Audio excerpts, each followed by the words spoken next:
Bismillahirrahmanirrahim, par le nom d'Allah clément, miséricordieux. Madame, mademoiselle, monsieur, chère auditrice, chers auditeurs, chers élèves et abonnés, j'ai le plaisir de te retrouver aujourd'hui afin de poursuivre avec toi la 4e partie concernant cette thématique qui nous est chère, le testament. Pensez-y. Dans cet exposé, je vais m'efforcer de t'apporter les conditions préalables à la rédaction d'un tel document. La Coranothérapie te présente ta chaîne YouTube pour une école, une cyber-école en ligne, une école associative, pédagogique, participative. Ta première cyber-école en ligne, intitulée Pacte, projet d'accompagnement coranothérapeutique d'émancipation. École Pacte, projet d'accompagnement coranothérapeutique d'émancipation. École familiale, gratuite, publique et à ciel ouvert. Effectivement, quelles sont les conditions nécessaires pour rédiger un testament? À ce sujet, la religion, l'islam, par l'intermédiaire de son messager, sallallahu alayhi wa sallam, conseille quelques suggestions dont l'objectif est de permettre d'éviter de rédiger des choses irréalisables, des excès ou bien des incohérences dans la production d'un testament, pour qu'il demeure légal, applicable en tout temps et tout lieu, et bien entendu à l'impossible nul n'est tenu. C'est malheureusement le cas en période de confinement et de virus. Première condition, le testament, qu'il soit un legs ou une donation post-mortem, c'est-à-dire après la mort, ne peut concerner un héritier direct. Tu ne peux, dans ton testament, avantager un héritier au détriment d'un autre ou des autres. Ceci est formellement interdit. Les héritiers ont chacun une part prévue qui leur revient à travers le partage en bonne et due forme de la part du défunt. C'est ce que l'on appelle le droit de succession. Par conséquent, l'héritier ne peut prétendre à une double part de l'héritage. C'est la raison qui motive la religion à nous dire que Dieu prévoit le partage par équité pour chacun des héritiers. Par conséquent, point de legs pour l'héritier en droit. Deuxième condition, le testateur, la testatrice, ne doit pas léser une partie au détriment d'une autre par la production d'un testament dans lequel il figurerait un mauvais traitement ou une iniquité, c'est-à-dire une injustice. Il ne doit pas oublier la finalité d'un tel écrit. Comme nous le rappelle le Coran dans la sourate 4, signe 12, après exécution du testament ou paiement d'une dette sans préjudice à quiconque, ordonnance d'Allah, et Allah est omniscient, indulgent. بعد أعوذ بالله من الشيطان الرجيم من بعد وصية يوصي بها أو دين غير مضار وصية من الله والله عليم حليم. Le testateur, la testatrice, risque de se mettre alors en porte-à-faux avec son créateur. Et dans ce cas, il ou elle viendrait à commettre un péché, plus qu'une bonne action.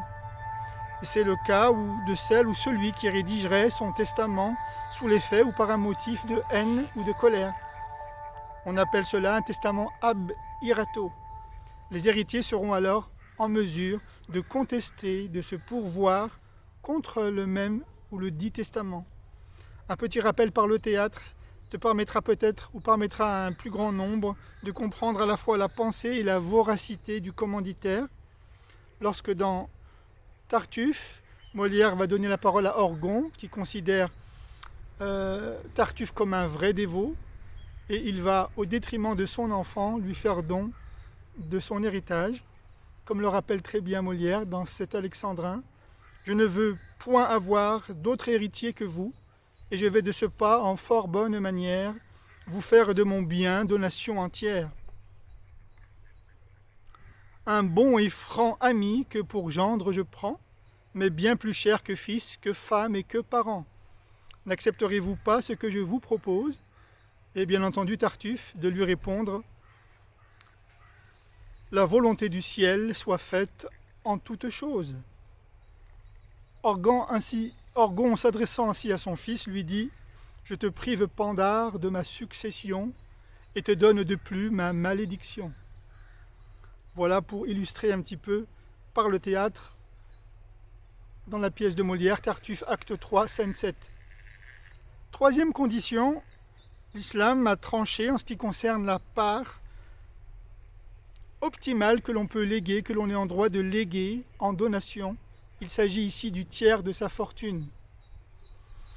Le tiers de sa fortune ou de ses biens peuvent être légués par le défunt selon sa volonté en dehors des héritiers. Et malheur aux héritiers complices de faux ou de dissimulation de la vérité. À défaut, il peut donner le quart, le cinquième, le sixième s'il le désire. Mais il ne peut pas donner au-delà du tiers. Il ne peut pas léguer la moitié de ses biens, par exemple. On rapporte l'anecdote suivante. Un jour que le prophète se rendit auprès de Saad ibn Abi Waqqas, radiyallahu ta'ala anhu, sur son lit de mort, il lui demanda cela. « Qu'en est-il de ton testament ?»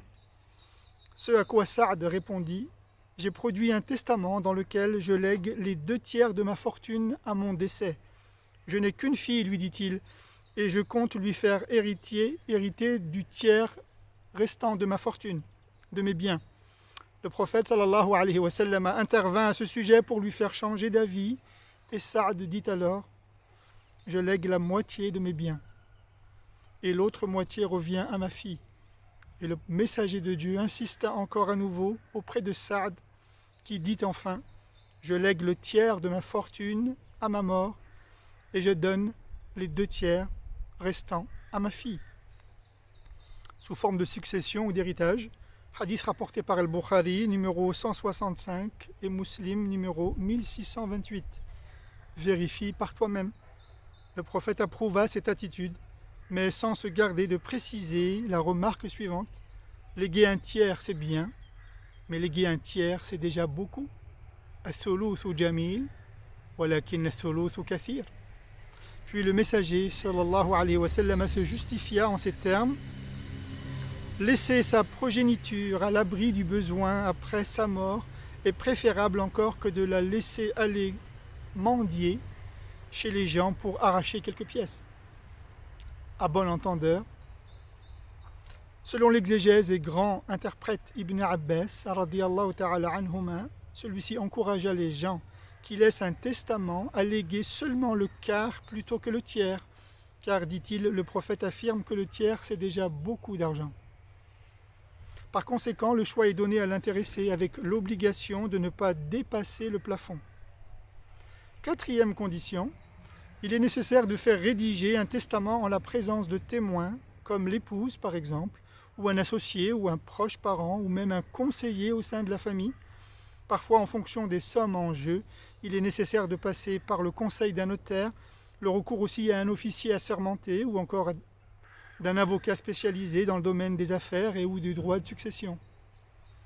Le but étant, bien entendu, la rédaction d'un écrit qui soit à la fois conforme aux exigences de la législation du pays dans lequel tu vis et en harmonie avec la volonté de ton créateur. Et les deux ne sont pas incompatibles. 2 témoins seront alors sollicités ainsi que de leur signature. Et le mieux serait de rassembler tous les membres de ta famille autour d'une table afin que tous acceptent d'un commun accord tes dernières volontés. L'intéressé pourra, le cas échéant, faire les rectificatifs qui s'imposent ou les correctifs nécessaires en vue de ne dénigrer personne dans son droit. Et le Coran dit ceci dans la sourate 2, signe 182, « Mais quiconque craint du testateur quelque partialité et les réconcilie, alors point de péché sur lui, et Allah est certes pardonneur, miséricordieux. فَمَنْ خَافَ مِنْ مُوصٍ جَنَفًا أَوْ إِثْمًا فَأَصْلَحَ بَيْنَهُمْ فَلَا إِثْمَ عَلَيْهِ إِنَّ اللَّهَ غَفُورٌ رَحِيمٌ. Enfin, 5e condition, le testament holographe, c'est un testament qui est écrit, daté et signé de la main du testateur, testatrice, avant de décéder, est une marque de sincérité et une vraie empreinte de fidélité. Il renferme les scellés de la confiance et de la sûreté. Jamais les héritiers ne doivent mettre en doute la production d'un tel écrit. Dieu tranchera alors entre le faux et le vrai le jour du grand jugement. Et dans la sourate 4, signes 11 et 12, le Coran nous rappelle encore ceci, après exécution du testament qu'il aura fait ou paiement d'une dette. Après exécution du testament ou paiement d'une dette sans préjudice à quiconque. Je te remercie pour ton écoute.